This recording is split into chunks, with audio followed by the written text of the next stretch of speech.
Hello there, everyone, and welcome to GamePoints episode 176. This is, of course, our weekly little get-together. We talk about recent gaming news. I am, as always, your host, Stephen Brown, and joining me today is... I'm David. Tonight, David, we're going to have to talk about how the World Health Organization has listed a gaming disorder as a disease. Kojima has a tease for a tease of a teaser of the upcoming tease of Death Stranding to be teased sometime later this tease week. Fable 4 might have been leaked, and a lot more.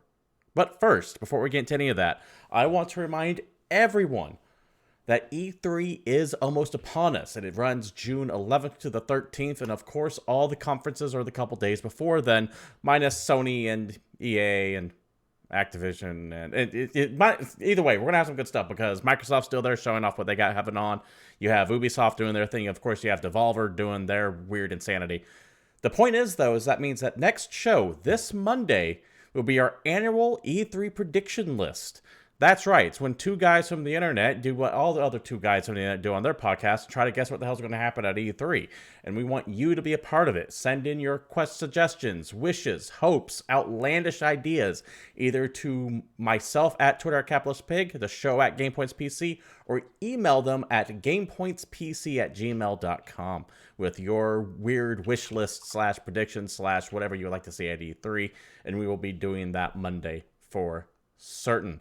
Also, the week after that for E3 proper, I haven't brought this up with David yet, but we'll probably do that show on Tuesday so we can properly cover all of the conferences, because there are going to be stuff shown while we're live. It's always a scramble every year when we try and okay, we're going to stop. We're going to do this thing 20 minutes after it ends. But normally we're always waiting for Sony, and there probably won't be Sony. And I have to take a good look at the conference schedule, but I believe there's actually stuff running while our show would be up. So it's just best to put it off till Tuesday if you're okay with that. I'm fine with it. All right, sounds good. So that is what we have to look forward to in the future. If you happen to be watching us live here at Twitch TV /GamePoints, feel free to join in the conversation. This is an audience interactive podcast, and I want to have your feedback, your opinions, and what you might want to talk about if it fits the flow of the show. If you're watching us on YouTube, feel free to still be a part by commenting, liking, subscribing, and all that good stuff down below. David. Yeah. Let's go ahead and move on to our first topic of the show. My Twitch got switched into light mode from dark mode, can you tell? Yeah, I saw you light up just a little bit there. It's very, very entertaining. I was wondering what was going on. Yeah. The World Health Organization, also known as WHO. Who? Who? We could do that all day. I don't want to. Has officially listed a gaming disorder as a disease, essentially gaming addiction. In the article via GameStop, Gaming Disorder Disease World Health Organization decides. From the article. The World Health Organization, the Public Health Division of the United Nations, has officially added gaming disorder to its registry of officially recognized diseases. This happened over the weekend when the WHO officially adopted the 11th resolution of International Statistical Clarification of Diseases and Related Health Problems, also known as ICD-11. All 194 members of the WHO voted unanimously to adopt the revision. Also, I didn't know the WHO had that many members in it. I thought it was a 4-person band, but hey, what the fuck do I know? David, congratulations. We made it. We're disabled. Hell yeah, dude. When do I get my placard? When can I park whenever I want? I mean, I'm obviously not going to park because I'm too busy playing video games, but... So, gut reaction to this. What do you think? So I think it's kind of dumb because I don't get how it could be classified that way. But they use a lot of the same terminology as gambling.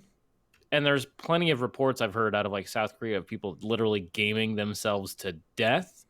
But I've always just kind of considered that to be people that are irresponsible or that literally just have no parental figures whatsoever to try and correct behavior. And they just do whatever they want. And them doing whatever they want leads to weird obsessive behaviors, or they just have something wrong with them. Less video games can cause you to go off the deep end and lose all touch to reality.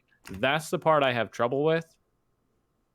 That it can become an actual need? I don't know. So I play a lot of video games. I don't go a whole lot of time without playing video games.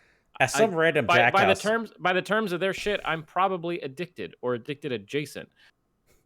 As some random jackass on the internet, from what I can tell about how gambling is classified as a disease, it's because there is some kind of a chemical reaction that happens when you hit the jackbox. It's like a dopamine release or something like that. And that is what is supposed to addict you. Now, I don't like the term a disease for addiction, because one is an actual thing one is a compulsion.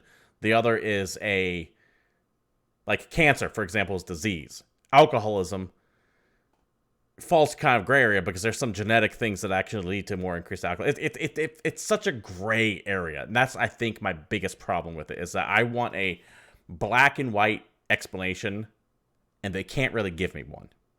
Yeah, it's weird.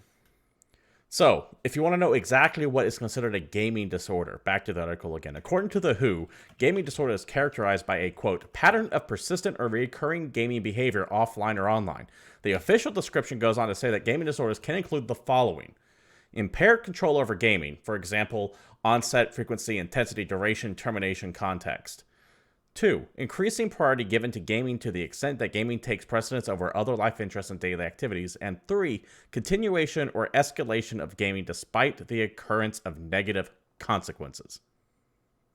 I.e., you keep playing games up throughout the night, you skip job, you don't go to work, you don't eat, you don't sleep, and that comes with consequences, but you still suffer those consequences to keep gaming. If you do that, you might have a gaming disorder disease. Once again, I hate the fact that they keep calling it a disease. Yeah, that's weird. Any additional input you want to throw on this one? I have trouble like reading it. Like, I actually didn't think it was going to happen. I know there was all the discussions around it, but I always just kind of considered it to be ridiculous. Like, I don't think that's going to happen. Someone's just pushing for this, that, or the other thing, and then it did. And I guess maybe there are people that it affects enough that they actually needed to classify it this way. I don't know any of those people. I've never met any of these people. And for the most part, I don't hear about those people. So to me, it's like why does this even exist kind of thing? But there must be enough people that it affects that they had to do something. It's just, on my opinion, from where I sit, I don't know why it needs to exist. The ESA kind of agrees with us on this one, because I'm in kind of your boat as well. The ESA said that this recklessly trivializes real mental health issues. Yeah, keep in mind, though, I could see that, because this is just hey, guess what? Now you play too many video games. We got a label for you. It's not your fault. It's an affliction. You can't do anything about it. Keep in mind, the ESA is also the governing body responsible to lobby for the video game industry, so what are they going to fucking say? Of course they're going to say that, oh, this is bullshit. Well, the problem is that anything that gets labeled like this means it's going to get regulation. And people will gambling abuse the fuck is regulated Yep. like a motherfucker. Do you want your games regulated? Because I sure as fuck don't. But I also don't believe gambling is a disease, though. But what the fuck? What I believe doesn't matter. The WHO says it is. It is. But here's the thing. I hear disease. If you have a disease for a gambling addiction or a video game addiction or drinking, you don't do any of that and you'll be fine. Stop drinking, stop playing games, stop gambling. If you have cancer, it's not that you can just stop having cancer. Do you see what I'm saying? It's like these are controllable behaviors. Yeah. I hear disease, I think of something that you can't control. I mean, I'm sure there's a lot of AA meetings that would be really mad at you right now. Well, and I have actually heard, so regarding that, I do know there are some people that actually have alcohol problems and literally have to go to meetings, have to keep doing it, have to pay attention, because if they touch it, they're just immediately off the deep end and they lose their job and they're in a ditch like 6 days later. That is why I did deliberately say alcohol was a little bit of a gray area, because there is signs that show there is a genetic case, especially like of a Native American ancestry, for example, that this shit can be passed on genetically. So that's a little bit of a difference. However, all that said, if you don't drink, are you going to die from alcoholism if you don't drink? If you're addicted to alcohol, you have the alcohol disease, and you don't consume alcohol, it is not going to kill you. True. But someone can come up and say, well, if you have cancer and you keep taking your medication, or like it's low cancer and it gets treated, they would say that you can have other things treated. It goes back and forth, and eventually it just muddies the entire waters. So I can see the other side of the argument too, but that doesn't mean that we have to label everything as a fucking disease. Because I tend to side with the ESA on this one. It does recklessly trivialize real mental health issues. Yeah, I don't really like it. Like I said, I don't know enough to see exactly how prevalent it is, and they have to have, I guess, enough cases that it's a big enough deal that they wanted to label it this way. Either that, or someone was pushing for it really, really hard, and they managed to pull it off. Well, the government's always going to push for regulation of any kind because that means they can make money off of it, flat out. But there are stories of people in internet cafes in China playing for like 30. I don't know if it's China, but some Southeast Asia. South Korea, probably. Some Southeast Asian country where they would game for 30 hours straight and fucking drop dead of dehydration. Yeah, that's what I was referring earlier. There have been cases I've heard of in South Korea specifically of people just sitting in gaming cafes for days and dying. So it's... But the question is that a disorder caused by video games, or is that literally that guy had a disorder? And a symptom was this. If it wasn't games, it would have been something else. Like, if you didn't have access to video games, would he have fucking played basketball to death, or would he have, I don't know. This feels like we're categorizing a symptom as a disease when the disease could be something else entirely, and that does a fucking massive disservice. Because you're right. If it wasn't gaming, it very well could have been something else. That's what my worry is that it's not actually that gaming is causing problems with people. It's that people have problems, and gaming is a outlet or common thread, I guess, that's used. Mm-hmm. It's easy to blame the thing and not like the person.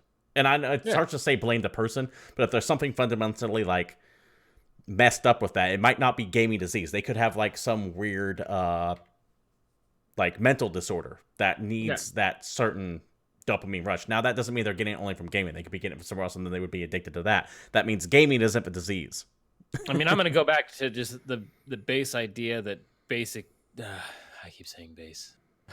Almost every country is unprepared to handle like mental health properly. Yeah. I think that's true and has been true for a really long time. Mental health is something that's been ignored for a million years, and no one's done anything about it because there was always this stigma of like going to therapy is bad, or doing this is bad, or talking to doctors about it is bad. It's not even a stigma thing. It's that it is treating mental... This is where I kind of go off on my little like ideology. You're going to hear this a little bit. Treating mental health you cannot treat mental health with a one-size-fits-all solution. You can't. Yes, it has to be tailored. The governments in general cannot deliver bespoke treatments. They must, by necessity, create things that are one-size-fit-all. I see what you're saying. So that's why if you go to like a country that has socialized medicine, in a lot of cases they have to treat things in order. If a doctor might know that this isn't the case, but regulation dictates they must treat this way first, and then this way first. They have to go through the checklist, even though the doctor might already know what it is. Because the government demands everything be designed for one size fits all. You can't, as a government agency, go, well, we're going to spend a couple $100 million to change this one person's mental disorder, and then we'll spend another couple $100 million to figure out what the next person is. You can't do it. You'll bankrupt the country. So it must be one size fit all for mass consumption, and that approach doesn't apply to this, which is why mental health, in my opinion, I could be totally wrong on this, but in my opinion, that is why governments just can't tackle the issue of mental health. They can't. All right, well, we'll just keep letting the WHO classify things as mental disorders. Yeah. I can't screech, and I didn't want to screech. You didn't have any sunglasses? Yeah, I don't have sunglasses nearby either. Either way, this is clearly such an important problem that they're moving on this rapidly, right? We're gonna right as today, gaming disorder is a disease. No, actually. It's so dangerous that technically the gaming disorder disease won't even be officially recognized until January 1st, 2022. So, way to make a big stink about something, World Health Organization, and then get right on it by making it wait a year and a half for it to officially get recognized. That just shows, that above all else, shows that I don't even think the World Health Organization gives a fuck. I think that they're just like, well, it's something that will let people regulate things, and we're in the pocket of governments, and now I'm going off of my Someone told them ideological they had to do stand. it, and they did it. Yeah. Hey, we can make a lot of money if this was regulated. Wink, wink, nudge, nudge. You might get a bigger budget. But I'm going to conspiracy theory territory at this point. Cool. Sounds fun. David. Yeah. This is a gaming podcast. I thought it was. I don't know what the fuck we're doing. So let's go ahead and get back on here. the topic of gaming. Why don't you lead us off with this next one? This is right up your alley. Dude, this is right up my alley, and it's just vague enough. You know, that's how I like my gaming news. In a recent tweet, that's right, our source here is Twitter. Kojima Productions, which is the studio being helmed by Hideo Kojima, which is the company working on his upcoming game Death Stranding, put out a tweet today saying the countdown of Death Stranding has started. May 29th, create the rope, and just had a still image of the original title screen that we saw, like a year and a half ago, 2 years ago. It feels like forever. A lot of people were really confused. I think my favorite part is the top comment that just says "What the fuck," starring "What the fuck" and "What the fuck." Kojima's personal Twitter also has like this weird like rotating GIF with the image of Death Stranding. You have like this handprint on there, and it's flashing all kinds of different seizure colors. The big thing is this absolutely is not a release date. Oh God, no! God, no! People are speculating like, does that mean it's coming out? Oh my God! No, you're just wrong. You're just so fucking wrong. This game isn't coming out for 800 million years. I will still wait patiently and play it when it does come out. But this is just more. Kojima just can't stay away. He's got to keep talking about it. He's got to do a little bit more. I think on May 29th, I think this is actually going to be a substantial update because this is the first time they've really teased anything like this, and it's so close to E3. I think we're going to get gameplay. I think we're going to get the first reveal of actual gameplay, maybe some story stuff. I think it's going to be a Sony Direct, but with Death Stranding in it. That very well could be it. The state of play, but just Death Stranding focused. Yep. That absolutely could be what it is.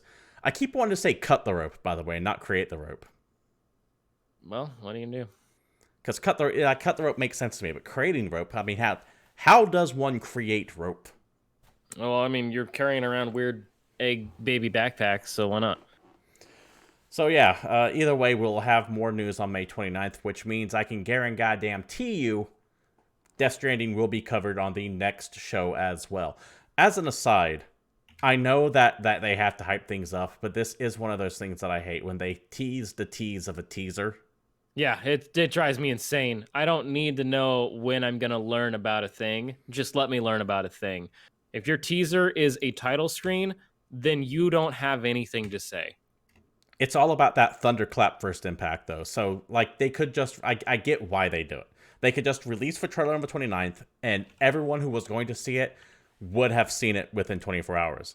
The thing is, though, is that they want to be trending, so they want to tell everyone, be here at this time on this date. So they get everyone watching it. Watch the stream live on YouTube and wait 40 minutes before the stream actually starts, because it always starts way before they're actually ready to do anything. Yeah, it's got like the countdown and the music in the background. Because they haven't just started releasing clean cut, hey, look, we're actually ready to do this fucking trailers. HBO Go's done this shit. Come on.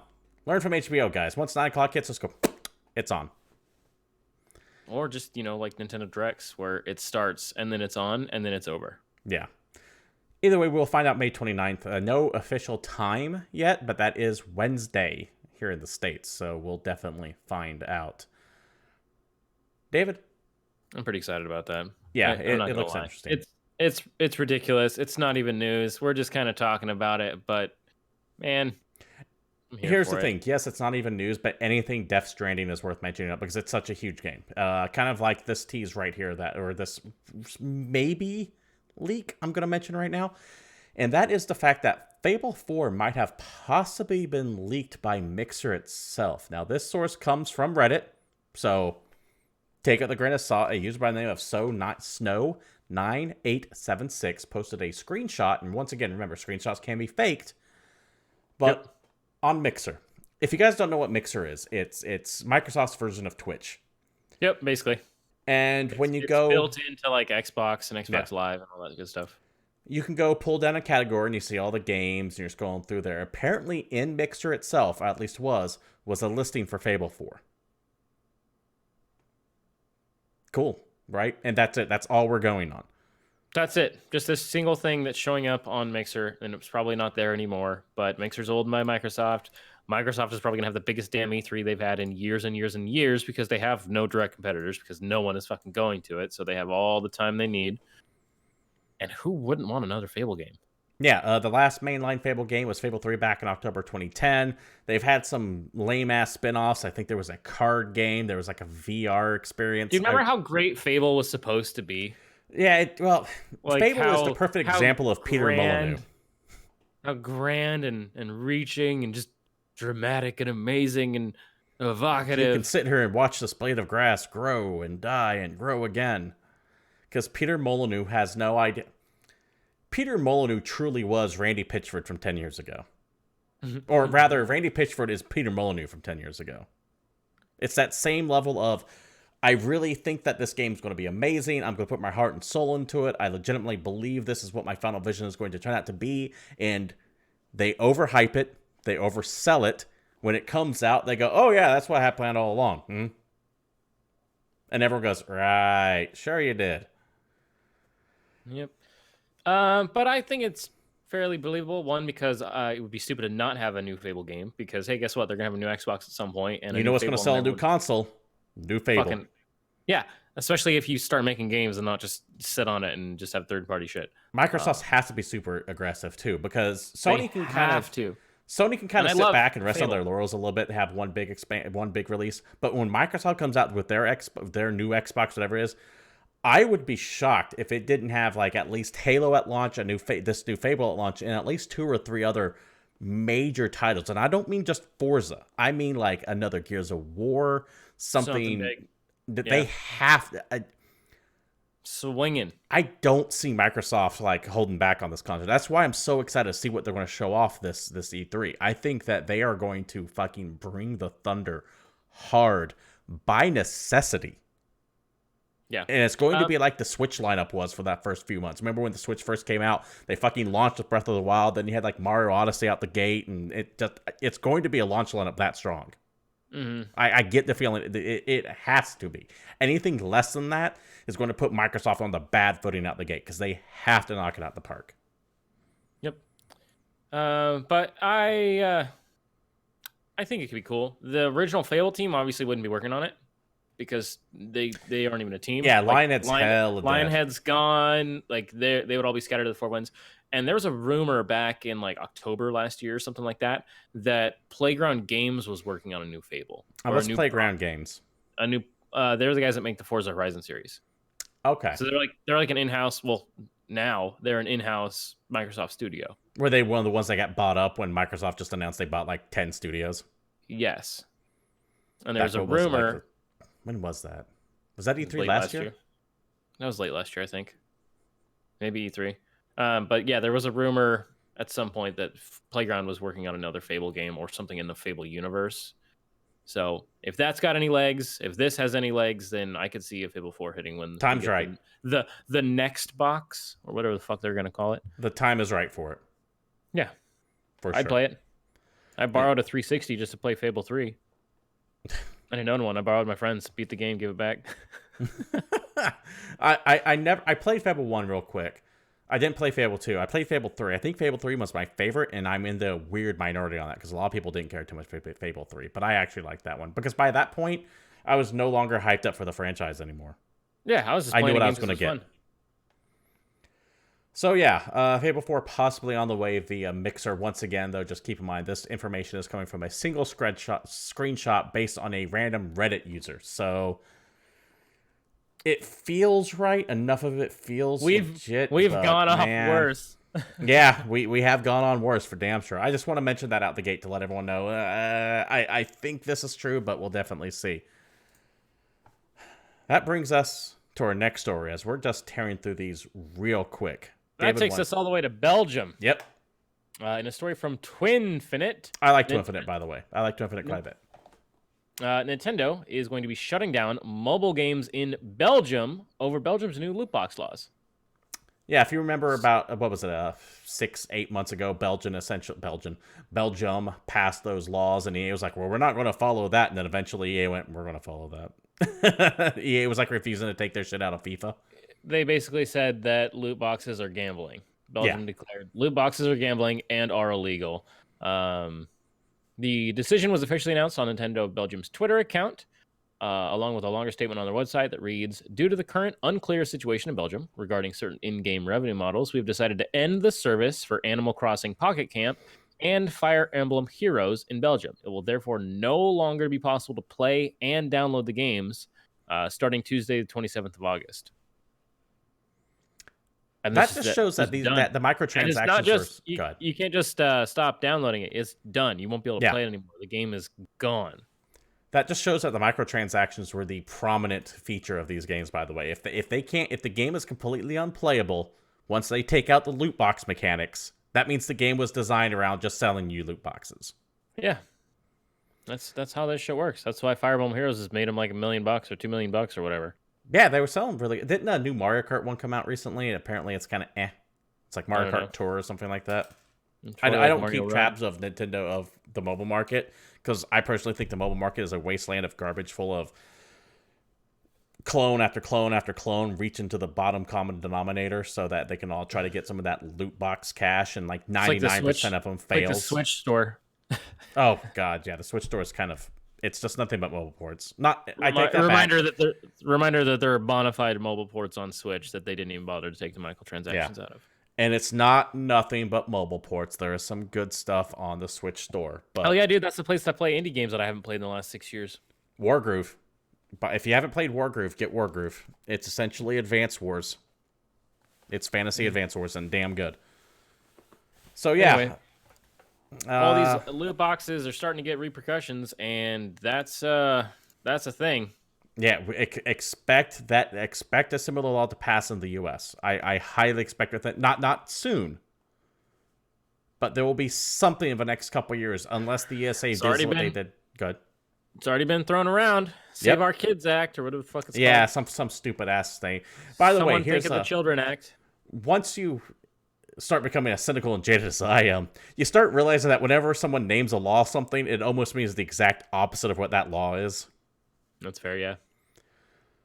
Unless, the only way I can see that this loot box legislation gets derailed is if the ESA comes together like they did in the early 90s and say, okay, we'll self-regulate, and that's how we got the ESRB. Because remember, the 90s, the government was like, you are selling shit like Mortal Kombat to kids? This needs to stop, or we will step in and do it for you. Which one do you want? But what are they going to make? What's going to be the new thing that stops all this bullshit? Because the companies are going to stay greedy. They're making a lot of fucking money on loot boxes. You know, we've talked about this before. I think things like you have a big old thing on that says this game contains in-game transactions. This game contains simulated gambling mechanics. Here are the loot rate drops. The loot drop rates, rather. Drop rates should be publicly released for every game that has absolutely drops in it, 100%. You regulate it like you do slot machines. Yeah. And if you have things like that in there, your game is M. Flat out. Ooh, now that is baller. That's a fucking awesome move. Your game is M. Just period. I don't care if it's a puzzle game on your phone. It's fucking M rated if it's got loot boxes. That's amazing. Yeah, that is something I would like to see. Your game is now M rated. Then you got kids trying to buy a game on their parents' phone, and then the parents' phone pops up and has like parental advisory, please enter password, and the parents like, what the fuck? Why can't my kid buy this stupid game? And it literally has a thing that says this game contains simulated gambling. Yep. That'd be tight. I think that would solve a lot of problems. That's one of the reasons why the ESA is like, no, we don't want that. Because there's a reason why so many, it's the same reason why movies shoot for the PG-13 instead of the R rating. You want as wide of an audience as possible, and if you to make your game M or make your movie R, that does there is a segment of the population who's like, I'm not taking my kid to that. Yeah, the rating system though for movies is just complete bullshit. But that's okay. Yes, but it does serve a function, and this is one of those things where I think would like it'll help. Yeah, it's not going to solve the problem, but it'll definitely help. I firmly believe that if you have loot box in your game, that is an automatic M. I'm down. I'll sign your petition. You'll sign up for that newsletter. You'll salute that flag. Let us know what you guys think about this, by the way, in the comments down below or here chatting live. It is This is coming to a head, and it is coming to a head quick. And you have to fight the urge to just say, fuck it, let the government step in. Because that never leads... I'm a nut job, admittedly, but that never leads to any place good. That's fair. David? Yeah. We are rolling through this, and let's go ahead and get on to the next story here. Just a hard break to THQ Watch 2019 continues. Oh, dude, we got to talk about it. Here's your weekly THQ update. What new studios has THQ bought this week? What new games from my childhood that I absolutely love do I get to hopefully, wistfully wish are going to be spurned back into existence by THQ, but probably not. This is all via Game Informer. The first part of this is THQ Nordic currently has 80 fucking games in development. Yep. 80. Wasn't it 60 last time we talked about it? I swear it was. 20 more fucking games. In a recent financial report, it revealed that the company has 80 games in active development across 2 publishers and a major studio, with one of them currently an unannounced AAA title from 4A Games, best known as the studio behind the Metro franchise. To me, that means like half of these are mobile games. Well, and there's a lot of games that they actually do release a lot of smaller indie games as well. There's been a bunch of stuff that's come out. They do, yes. They do release a bunch of smaller mid-range stuff like Darksiders, for example, which is fun. I like Darksiders. I'm talking smaller than that because there's what was that RPG game they came out with not too long ago, a couple months ago? Battle Chasers Night War. Oh, yeah. They have a lot of little games like that have actually hit. I hear 80 games and I want to scoff at it. But remember, we keep doing the list of all the shit THQ has bought. That doesn't even scratch the surface of the number of franchises they own the rights to right now. Yeah, they have to have at least 15 to 20 active studios right now, if not more. And they have so much fucking money. Like, their revenue over the last couple of years is insane, and it's still flying through the roof. I still remember that number. It was like 14,000 or 1,400% year over year, or quarter over quarter, or something like that increase. It was an insanely high number. And keep in mind, it's gone up another 270% in the last quarter.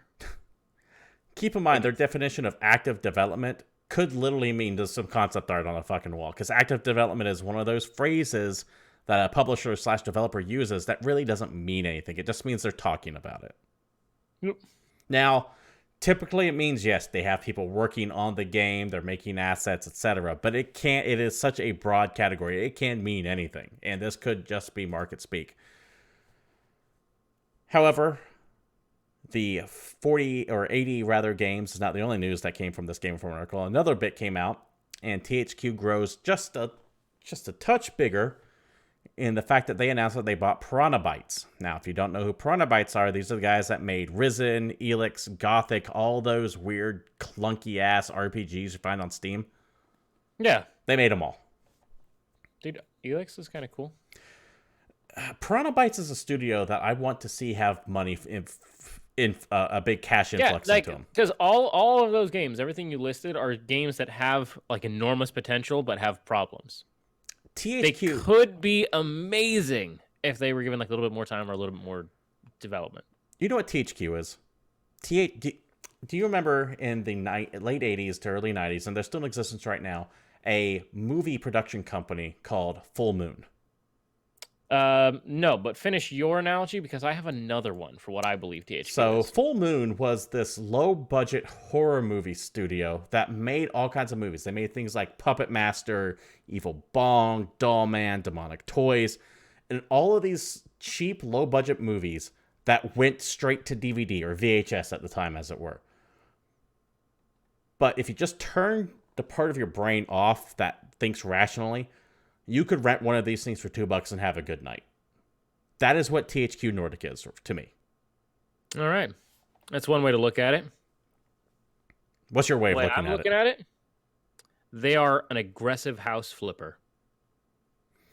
They're buying property wholesale everywhere they can find it, spending a little bit of time on it, throwing some polish on when they can, putting in new drawers, putting in new cabinets, whatever it happens to be, and then putting it back on the market and just making a grip. Yeah, they don't care if a lot of stuff they're just sitting on because they're waiting for the market to be right. Because why not? If you've got the money to sit on it. It's exactly what house flippers do. They'll buy something in an area, they'll wait, and then release it when the property values go up.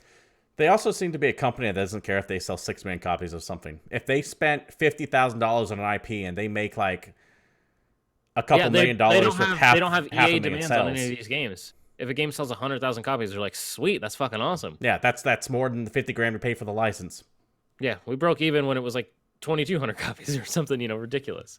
Yeah, so that seems to be their mojo for sure. And they have so many small games that they can have come out that will kind of balance for when they have their big AAA releases. Because, I mean, like Metro came out not too long ago, right? Yeah. Because and apparently they made their money back on that, by the way, despite it being Epic exclusive, which is why they're going to go full Epic exclusive now, I guarantee you. Yep, and Darkstalkers made money, but then there's a bunch of little games like Battle Chasers. And when you're working with the profit margins I'm talking about here, where it's like we're going to sell 500,000 copies of this one game and have it be profitable, you need a place like Epic Store to sell that on because you need that split. That extra 12% makes a huge difference when you're working with smaller numbers, smaller volume. Yep, yeah, absolutely. I guarantee you that every THQ game is going to go full Epic Store exclusive from this point on. And the big thing I was going to touch on, though, because we mentioned they have 80 games in development, but 48 titles of those are unannounced, which means they have 32 announced games. What the fuck are they? That's what I'm going to... That ties into my point perfectly. We keep saying THQ hasn't released shit. THQ hasn't released shit. They've only released 1 or 2 titles. Well, you brought up Battle Chasers, whatever it is. They are releasing shit very quickly. It's just all small stuff none of us care about. Yep. But it's profitable enough. It's like how reality... Do you want to know why reality TV, which is something everyone fucking hates, but why it became so big starting with The Real World in the mid-90s and it's still big today? It's because reality TV doesn't pull in ratings, but it's so fucking cheap to make. As long as they get a couple 10,000 people watching it, they've made their money back. It's extremely low overhead. Okay, let's do this really fast. Okay. This is fun. I'm just going to throw out the list of games that THQ Nordic has released since January of this year. Okay, so all just this is... Quick guess, how many games do you think they've released? All of this is in 6 months' time. From January to now. Okay. Because you're going to think of the big ones, right? You're thinking Darksiders... Yeah, Metro. Yeah, just a couple games, right? 22. Raven Remastered, Switch game. Sphinx and the Cursed Mummy.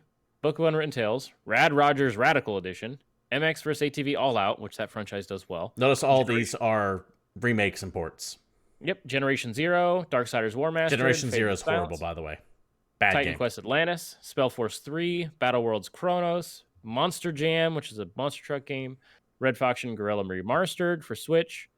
And then they still have a bunch of stuff that we know about, like Biomutant, Desperados, Pillars of Eternity 2, Wreckfest, all that stuff's coming out probably soon. So I thought they'd release 2 or 3 games this year, but they actually do. They've released a bunch of stuff. It sounds like they've released 10 or so in the first 5 months of 2019 already. Yeah. That's. And then they're gonna have a big. They're gonna have a big E3 reveal. Yeah. That's their MO. Buy shit for cheap, make a budget game, and you'll get 50,000 people buy it. They'll sell 50,000 copies, but it's enough to make money on it. Dude, I'm just hyped they've released 2 expansions for Titan Quest, a game that came out 12 years ago. And most of those are games I heard of, by the way. Like Sphinx and the Cursed Mummy, that was a PlayStation 2 game. They just fucking slapped it on the Switch. But hey, if you buy if you bought the rights to Sphinx and the Cursed Mummy for a fucking fire sale price, you sell 10,000 copies on the Switch, you made your money back. Yeah. Anyways, that is your THQ Watch 2019, the publisher where games go to die and be reborn and have embalming fluid pumped to their fresh corpse to be put out onto the Switch, I guess. I give them shit, but they are bringing back franchises that have been dead. Darksiders 3 would never have happened if it wasn't for THQ Nordic, and I legitimately enjoyed Darksiders 3. Remastered, Red Faction Guerrilla Remastered Edition. Red Faction Guerrilla is one of my favorite open world games of all time, and the fact that they did that in a nice remastered edition gives me hope that they'll do an actual proper Red Faction Guerrilla 2. And I'm pretty sure we're going to get an announcement on that soon. Mm-hmm. I think that you don't go out of your way to make this remastered edition without teasing something bigger coming up. It's like a test bed case. They are bringing back old stuff that we've wanted. They're bringing back all those B tier PlayStation 2 games. Yeah, why not? Dude, it's a great time because there's so many AAA games, and a lot of them are just games that try and eat all of your time. There's so many service games out. There's so many games that want you to play from 80, 100, 160, 200, 300 hours. They're just releasing the games like we used to buy them. I buy a want, game, you beat it, you're done with it. Yeah. I want THQ to become EA's sloppy second studio. I want them to buy Saboteur and Dude, that would be amazing. Every time EA takes a studio to the edge of the cliff to push them off, THQ is just sitting there with a hammock, just like ready to catch them. Could you imagine if THQ gets the right to like Saboteur or Mercenaries? Because Mercenaries was amazing. I loved Mercenaries. Dude, that'd be so rad. Saboteur was really goddamn good. Do you know what Saboteur was? Do you remember Saboteur? Not really. Saboteur was a open world World War II game where you're a member of the French Resistance, and the game is completely in black and white, except for like red Nazi armbands, like Schindler's style. But as you liberated areas, color would return to the streets of Paris. So that's kinda cool. If it's like if it's Vichy France, if it's occupied, it's raining, it's very film noir, it's black and white. You'll see flashes of red from Nazi armbands and the swastika hanging everywhere. But as you would take out guard towers and liberate the area, it would become very vibrant and bright, and reds and blues and violets and oranges and greens and yellows, and flowers would come back up and the sun would shine again. It was I would love to see a Saboteur 2. And THQ, I think, is the perfect studio for it.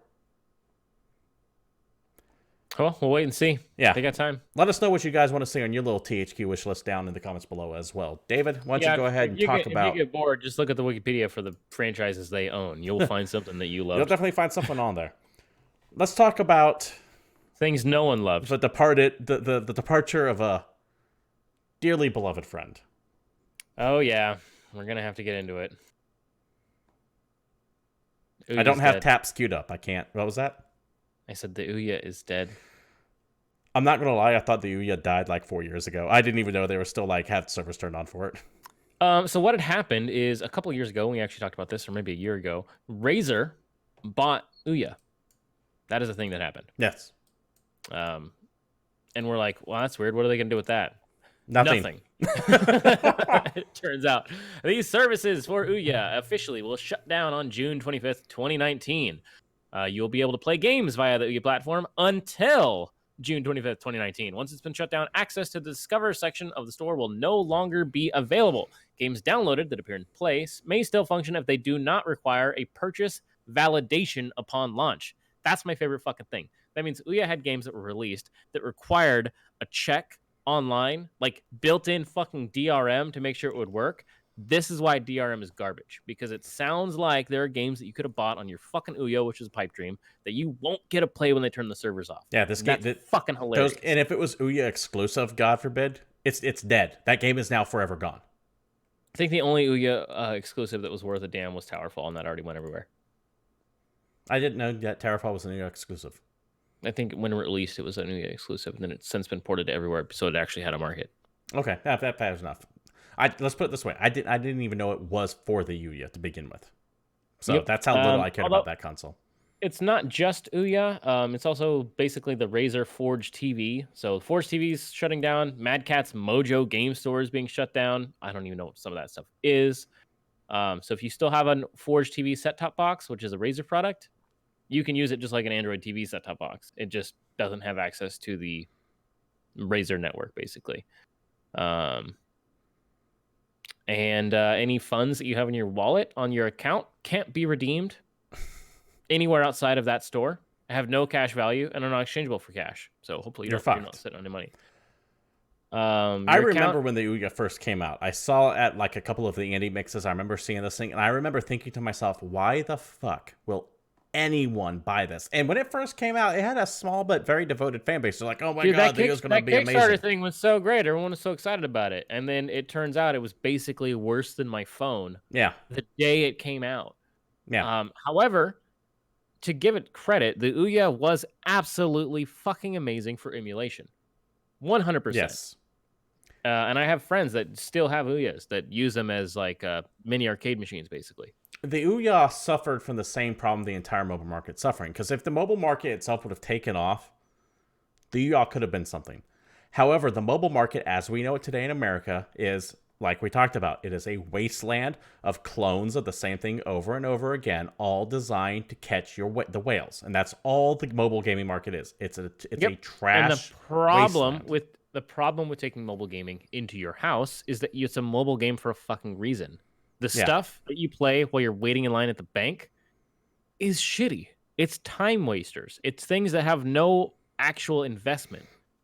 If you go home and you have your option between your PC, your PlayStation, or your Xbox, or your Switch, or whatever else, and you have this box that plays the games that are on your phone, which one are you going to pick? exactly. And that's a shame because OUYA was a victim, not so much of itself. It didn't really have time to establish itself. It was a victim of releasing at a time after it should have been released. Well, and you remember all the problems with the actual release because there was all that hype before it came out. The Kickstarter did amazing, but then when it actually released, it was late. There was issues with it. People didn't get their shipments, didn't come with controllers. There was all kinds of problems with that release. And I think that just soured everybody, including developers, because there were a couple of people that worked on it, indie developers. Every single major party that had expressed interest didn't show up. And it just kind of, I don't know. It died. It got slow, painful death. It got vetoed. I want to know how much you sell compared to Vita. To be quite honest, I'm very curious about that. I want to know how much you all sold. However, David, where there is death, there is also life, and a little bit ironic, relatively close to the announcement of the death of the OUYA, was the announcement of the Playdate. Now, this article is via Forbes. Have you seen what this is, by the way? Not really. Click on that article down there and take a look at this thing as I read from it. Once again, this is from Forbes. I don't think it's a real thing. It is. It absolutely is. The Playdate, for those of you who don't know, is like a little yellow box with a crank on the side that's only black and white. Let me read from the article. It's not a traditional handheld system by any means, nor is it just another Android-powered faux system that's just doing what your phone can already do. A nice little jab at OUYA there. It isn't trying to outpower anything. It isn't trying to appeal to budget gamers. It has a freaking hand crank. It boasts a black and white screen that's apparently very crisp, but has no backlight. Games are released as part of a 12-week season, and at least that first season comes as part of a $149 price tag. Now, if you don't, let me see if I can bring this up so you guys can take a look at it. I'm actually going to just slap the article right here. I don't know how it's going to work. Give me 1 second. But this thing is just horrible looking. I don't get what the appeal of this is. Can you think of anything, David? Hipsters. Yes. Yes. That nails it. It is a niche product looking for a market, looking for people that say, "What the fuck is this? I have to have it." Collectors will buy it. I don't know who else. I mean, it's got a fucking crank on it. You know why that crank exists? I don't know, to charge the battery? No, that crank exists to have people like you and me talk about how there's a fucking crank on this goddamn thing. Why is there a crank on it? I don't understand why this console exists. Now, according to the makers Panic, they say that the Playdate isn't trying to compete with other devices that we already have play and love. It's designed to be complementary. It's designed to deliver a jolt of fun in between times you spend on your phone and your home console. Something to fill the moments when you just want a game and you pick up and play. Like you said, time wasters. But it's 150 fucking bucks. That's a lot of money. Is this thing? I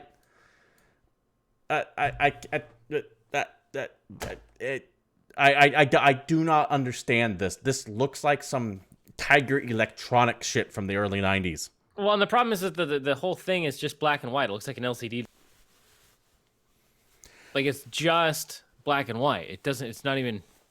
So here's the thing about that. If it was color, I'd be like, fuck, dude, does it play SNK games? The thing about that is, though, is that one of my favorite games last year was literally just green and black. No, that's fair. Or black and white if you set it to that function. And that's the Obra Dinn, Return of the Obra Dinn.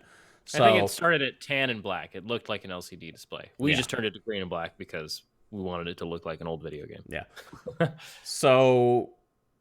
you can take that and do some amazing shit with it. I just don't know if this can do it. And it does have some talent behind there. The first season of games includes titles from various indie game developers such as Keita Takahashi, is the guy that made Katamari Damacy, Zach Gage, Spell Tower, Bennett Frody, Ape Out, and Sean Iman, which is who made The Last Rocket. I've heard of those games. Katamari, of course, it's a blast. Ape Out, it's really fun. It's supposed to come out early 2020. There's no Kickstarter or anything like that, so I'm already kind of giving it praise for that. They're not crowdfunding it. It's just coming. This strikes me. You said it right when you said it's for hipsters. This strikes me as something that literally exists so that someone can say, yes, I've owned the Playdate. It's in my collection. Yep. Why not? It is a boutique item designed so people can own it and say, I own this. Do you have any interest in this goddamn thing at all? Fuck no. Because I guarantee you, once we're done talking about it here, I am not going to think about it again. But we might talk about it when it comes out. If they want to send me one and it's awesome, I'll talk about it. But if they send you one that's bad, you're not going to say shit about it. That's right. I feel like that's me doing them a favor. If you send me one and it's shit, I won't talk about it. If you send me one and it is shit, would you rather have me just blast it from everywhere? Depends on who you talk to. Some people will say that they would rather take negative news than no news, because at least it means that the story is getting out. I mean, I could look at the thing and I can tell you what I'm probably going to think about it. Either way, David, we're not going to have the answer to these questions at least until 2020. That is a long fucking way away. In the meantime, how can I keep myself occupied between now and then? Oh God, sorry. I'm reading about OUYA game sales, dude. I shouldn't do that. It's depressing. Since we've already fucked the transition, why don't you go ahead and tell me what the OUYA game sales were? Oh, dude. There's some games that managed to generate like $400 in profit. Like Towerfall was the big killer app for OUYA because it was like the actual game. 3.4% of people that had an OUYA bought Towerfall. That's a very low attachment rate for the big killer app. And especially considering how many OUYAs were in the wild. Ooh. Let's see here. I think the best game that was released made about $4,000. That's real bad. That is so bad. And they sold 58,000 of the consoles during the Kickstarter, and as far as how many were sold after the fact, well, you remember seeing them at Target for $9. Here we go. This one line says it up as we're still on topic of VR. In April 2014, developer Matt Thorson stated that his title Towerfall, the US's most popular game at the time, had only sold 7,000 copies of the console. Damn. Yeah. Anyways, that's crazy. Salty Frank, thank you for showing up in chat. We're moving on to new releases now, since we had to stop the transition there to actually just make fun of the OUYA a little bit. Keep dragging it through the mud. I'm sorry, I couldn't stop. Anyway, there are some video games coming out this week. Not a ton of stuff, though, because as we are gearing up for E3, things are going to kind of slow down as we wait for all kinds of news. But if you want to play a PS4 game, Blood and Truth comes out this week. I think this is one that you're excited for, right? This is the London Underworld PlayStation VR action thriller game. It's essentially the Getaway VR. Yeah, I believe it's made by Studio Soho or Team London, or it's made by that studio, I believe. Let me just double check that. They were the ones that had the cool VR demo that came with the PSVR like initial kit, right? SIE London Studio, yeah, and these are the guys that made the Getaway. I believe they're the guys that made the Getaway, right? Sure. Yeah, they made the Getaway. They made the Getaway. Well, that comes out this week. Also, Layers of Fear 2 for PS4, Xbox One, and PC. This is an atmospheric, dark, psychological game. It's first person, emphasis on exploration and story. You're playing as an actor who's trying to act in a film, but all kinds of crazy, weird shit's going on set and around. And it's, I will be playing through this on stream sometime this week. Full disclosure, I was given a copy of this game for free by the publisher, or by PR rather, and I'm looking forward to going through that. Cool. Vambrace Cold Soul hits PC and Mac. Oh, we never talk about Mac. Poor guys. Adventure Indie RPG comes out this week. It's a roguelike fantasy adventure set in a frozen world. You're basically on a journey to a cursed city. You got a bunch of heroes. You get fancy powers, avoiding traps, fighting things, killing things, all that good stuff. This is another game that I was sent for free by PR. I played a little bit of this already a couple weeks ago or so. It is kind of like a cross between Darkest Dungeon and FTL.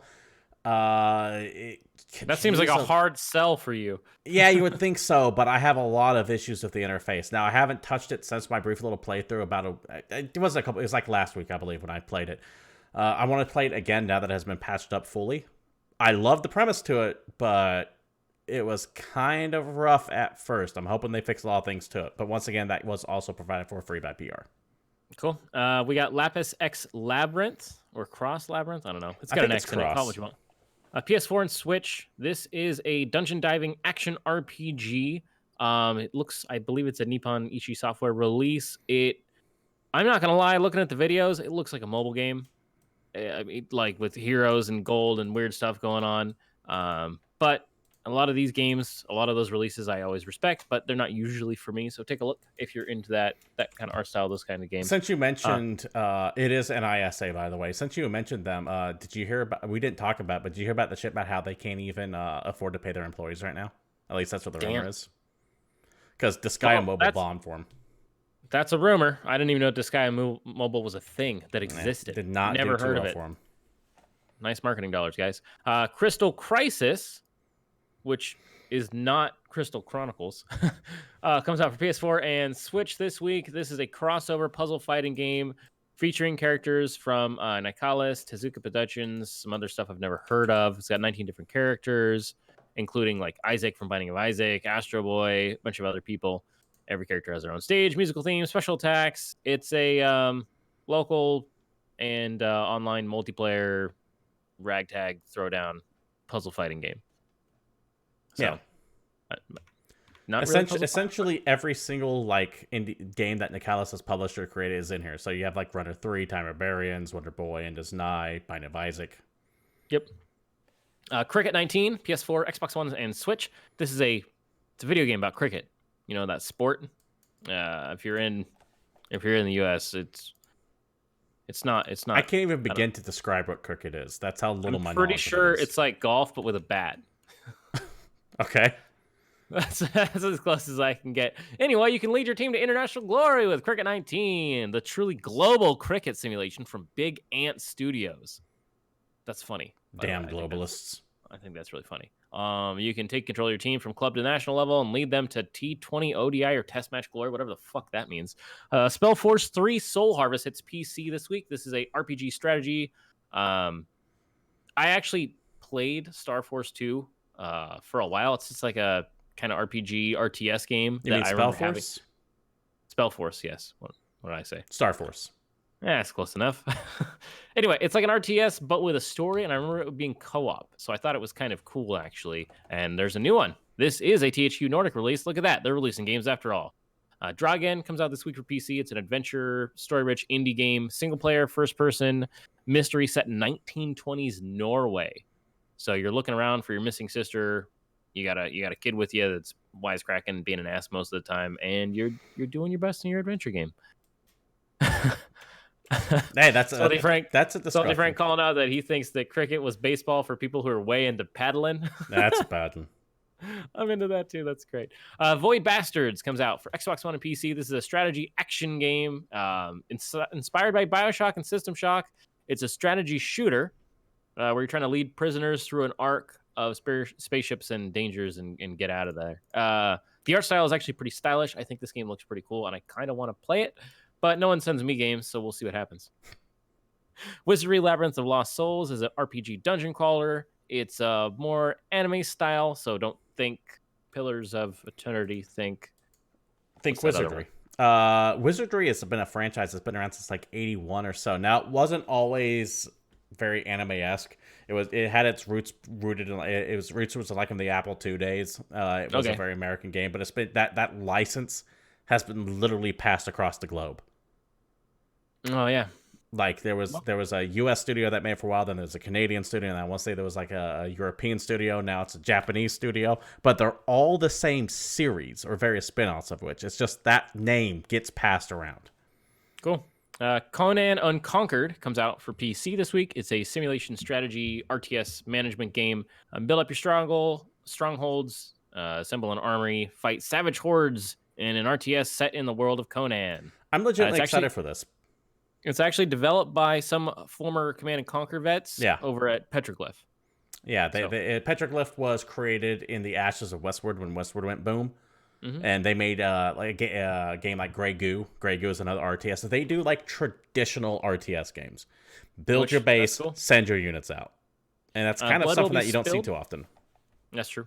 Blood Will Be Spilled also comes out for PC this week. It's an indie action RPG game. It's like a kind of spaghetti western platformer, but with turn-based combat. So action RPG, I guess, right? And you play a mosquito.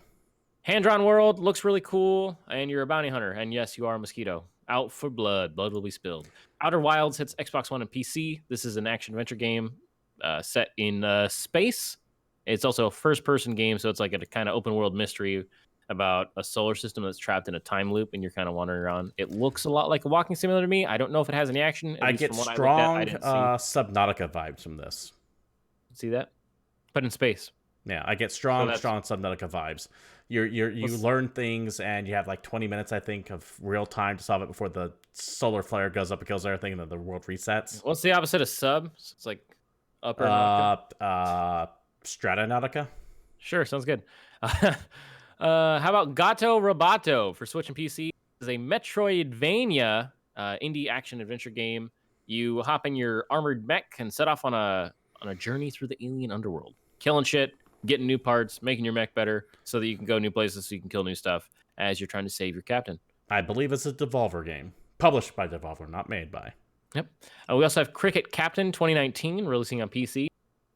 This isn't the cricket game I talked about a couple of games ago. This is legitimately a bona fide second cricket game releasing this week that you can buy if you like cricket, I guess.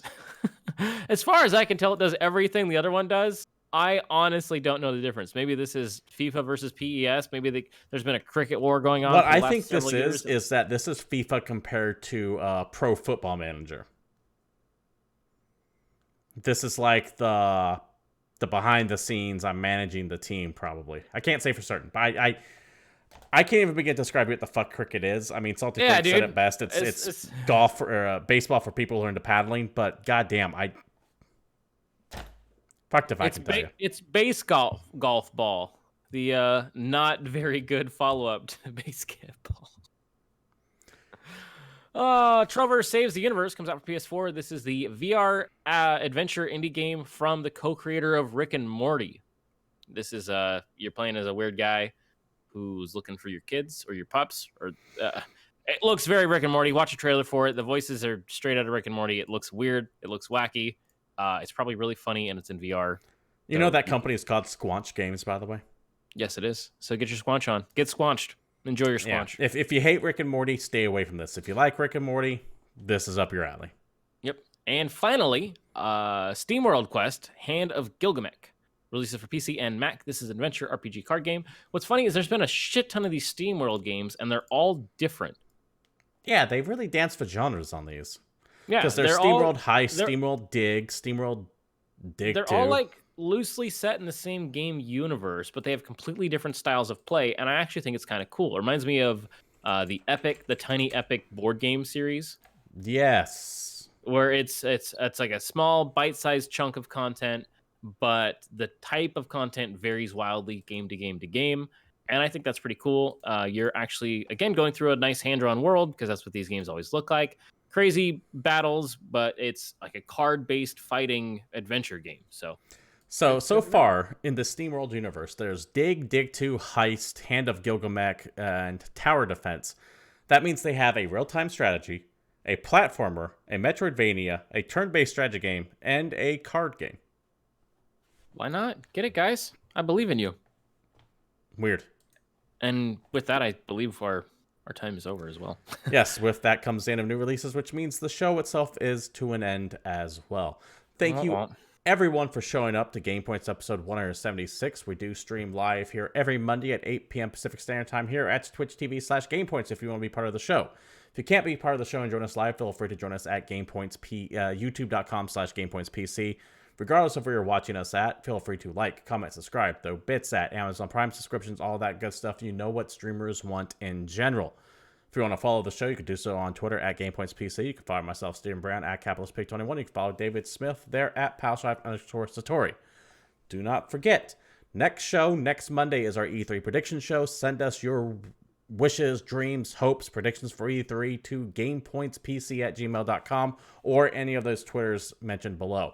You can also join our Discord community server located down below as well.